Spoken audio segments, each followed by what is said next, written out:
ओम श्री परमात्मने नमः। सनिश्चयेन योक्तव्य योग अनिर्विण्ण चेतसा संकल्प प्रभवान कामान त्यक्त्वा सर्वान् अशेषतः मनसा एव इंद्रियग्रामं विनियम्य समन्ततः स यानी उस, निश्चय यानी दृढ़ विश्वास के साथ, योक्तव्य अवश्य अभ्यास करें, योग पद्धति, अनिर्विण्ण चेतसा विचलित हुए बिना, संकल्प मनोधर्म से प्रभवान उत्पन्न कामान भौतिक इच्छाओं को त्यक्त्वा त्याग कर सर्वाण समस्त अशेषतः पूर्णतया मनसा मन से एव निश्चय ही इंद्रिय ग्रामम इंद्रियों के समूह को विनियम्य वश में करके समन्ततः सभी ओर से। मनुष्य को चाहिए कि संकल्प तथा श्रद्धा के साथ योगाभ्यास में लगे और पथ से विचलित ना हो। उसे चाहिए कि मनोधर्म से उत्पन्न समस्त इच्छाओं को निरपवाद रूप से त्याग दे और इस प्रकार मन के द्वारा सभी ओर से इंद्रियों को वश में करे। तात्पर्य यह है कि योगाभ्यास करने वाले को दृढ़ संकल्प होना चाहिए और उसे चाहिए कि बिना विचलित हुए धैर्यपूर्वक अभ्यास करे। अंत में उसकी सफलता निश्चित है। उसे यह सोचकर बड़े ही धैर्य से इस मार्ग का अनुसरण करना चाहिए और यदि सफलता मिलने में विलंब हो रहा हो तो निरुत्साहित नहीं होना चाहिए। ऐसे दृढ़ अभ्यासी की सफलता सुनिश्चित है। भक्ति योग के संबंध में रूप गोस्वामी का कथन है कि उत्साह हानिश्चया देयात द्वेयात तत्कर्म प्रवर्तनात् संगत्यागा सतो वृते षड्भिर्भक्ति प्रसिद्धयति। यानी मनुष्य पूर्ण हार्दिक उत्साह, धैर्य तथा संकल्प के साथ भक्ति योग का पूर्ण रूपेण पालन भक्त के साथ रहकर निर्धारित कर्मों के करने तथा सत्कार्यों में पूर्णतः लगे रहने से कर सकता है। जहाँ तक संकल्प की बात है कि मनुष्य को चाहिए कि उस गौरैया का आदर्श ग्रहण करे जिसके सारे अंडे समुद्र की लहरों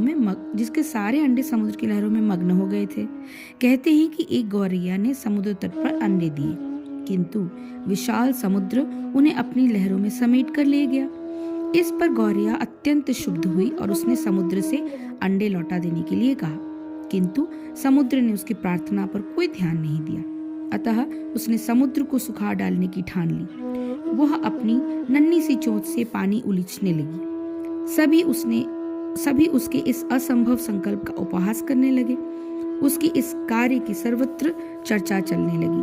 तो अंत में भगवान विष्णु के विराट वाहन पक्षीराज गरुड़ ने यह बात सुनी। उन्हें अपनी इस नन्ही पक्षी बहन पर दया आई और वे गौरैया से मिलने आए।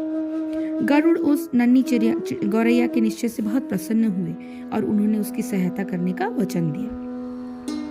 गरुड़ ने तुरंत समृद्ध से कहा कि उसके अंडे लौटा दे, नहीं तो उसे स्वयं आगे आना पड़ेगा। उससे समुद्र भयभीत हुआ और उसने अंडे लौटा दिए। वह गौरैया गरुड़ की कृपा से सुखी हो गई।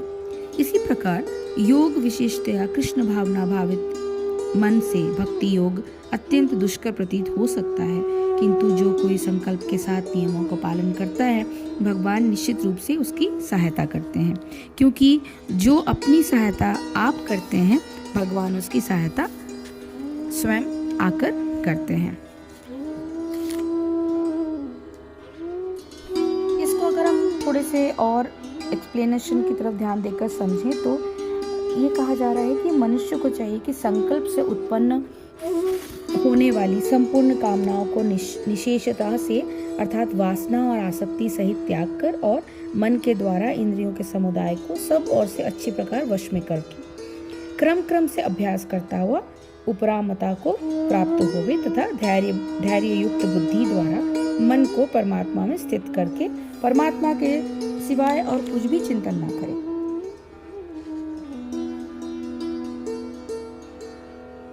अगला श्लोक शनैः शनैः रूपरमेद बुद्धया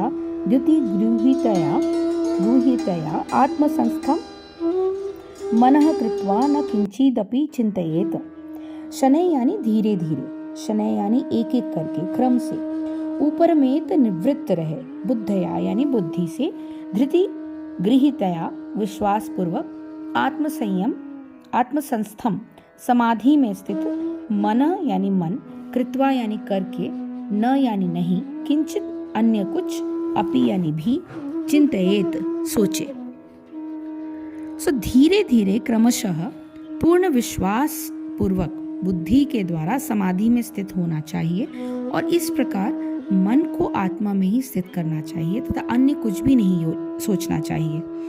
समुचित विश्वास तथा बुद्धि के द्वारा मनुष्य को धीरे धीरे सारे इंद्रिय कर्म करने बंद कर देने चाहिए। ये प्रत्याहार कहलाता है।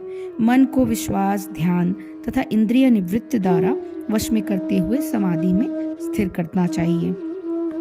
उस समय देहात्म बुद्धि में अनुरक्त होने की कोई संभावना नहीं रह जाती। दूसरे शब्दों में जब तक इस शरीर का अस्तित्व है तब तक मनुष्य पदार्थ में लगा रहता है, किंतु उसे इंद्रिय तृप्ति के विषय में नहीं सोचना चाहिए। उसे परमात्मा के आनंद के अतिरिक्त किसी अन्य आनंद का चिंतन नहीं करना चाहिए। कृष्ण भावनामृत का अभ्यास करने से यह अवस्था सहज ही प्राप्त की जा सकती है। तो ध्यान योग द्वारा अभेद दृष्टि, ध्यान योग के द्वारा उपयुक्त स्थिति भी धीरे धीरे प्राप्त की जाती है। जो भी हमने आगे पिछले श्लोकों में समझाया है उसके हिसाब से कि हम किस तरह की प्रक्रिया करें कि ध्यान योग की प्रक्रिया से मिलती जुलती हो। इस प्रक्रिया में भी संपूर्ण कामनाओं को त्याग दिया जाता है और इंद्रियों को विषय की ओर से खींच लिया जाता है। इस तरह धीरे धीरे अभ्यास करके बुद्धि को परमात्मा में अभेद रूप से स्थित कर दिया जाता है। मन का भी स्वभाव है कि जिस वस्तु का चिंतन करता है उसका ही रूप ग्रहण कर लेता है। परमात्मा के चिंतन से मन परमात्मा के ही रूप का हो जाता है। इसलिए कबीरदास जी कहते हैं, जब मैं था तब हरि नहीं, अब हरि है मैं नहीं। प्रेम गली अति सांकरी, या मैं दो न समाही।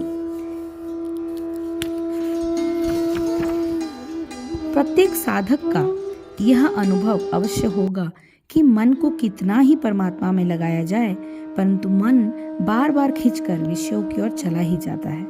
इसका कारण ये नहीं कि मन स्वाभाविक रूप से चंचल है, परंतु कारण यह है कि बहुत समय के अभ्यास से मन को विषयों का चिंतन करने का प्रयत्न जीवन में पहले से ही होता चला आ रहा है। कुछ सांसारिक मान्यताएं ऐसी है, उनसे संबंधित विषय में घर सा कर गए हैं। यही कारण है कि जब साधन किया जाता है तो मन कभी कभी भागकर पुनः उन्हीं विषयों की ओर चला जाता है। उसको वश में करने के लिए भगवान आगे के श्लोकों का वर्णन करेंगे। हरिओम दत्सत, हरिओम दत्सत, हरिओम दत्सत। जय श्री कृष्ण, जय गुरुदेव।